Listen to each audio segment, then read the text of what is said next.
Bien, ahora nos acompaña Ted Piconne. Él es investigador del Centro de Pensamiento Brookings.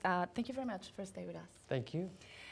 What are those main challenges that Cuba are facing now after this historic announcement that we saw last year? Well, Cuba has launched a process of change that is slow and it's partial, but it's moving in the right direction.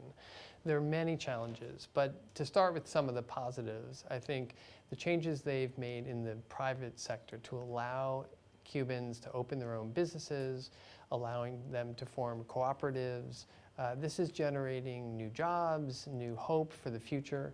And of course, the changes in U.S. policy have also raised a lot of expectations that this will bring the United States and Cuba, people at least, closer together, and will, of course, generate a lot more visits by Americans to Cuba, which will also help the economy.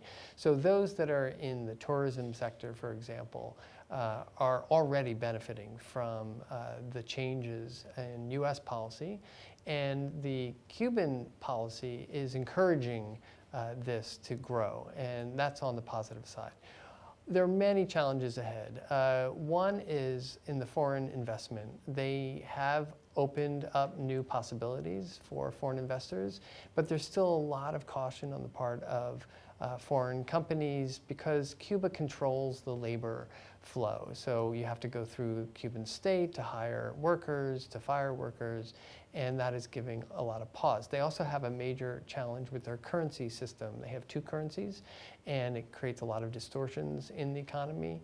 So they're going to have to fix that. They know they need to fix that, and that's something that will probably happen the next year or two. But in the end, there will be winners and losers in the process of change. And Cuba is trying to, for example, adjust its debt situation so that it has more freedom, more cushion to provide subsidies to people to deal with those changes.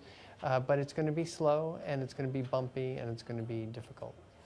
And what is your impression about the relationship between Latin America and Cuba? I think that there's great will and positive feeling within Latin America toward bringing Cuba into the 21st century, looking forward to a more modern Cuba, really becoming more integrated, particularly in the Caribbean and with Central America. It would be very natural place. I mean, all these years, Cuba has been somewhat isolated, and this is a real opportunity to integrate Cuba. I think Cuba, on the other hand, is, again, going slowly, a little cautious.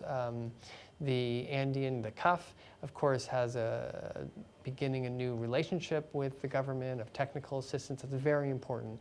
I think Cuba can learn a lot from its Latin American neighbors. We talked about Costa Rica at the conference as a potential area, in Uruguay, others that the Cubans are talking to.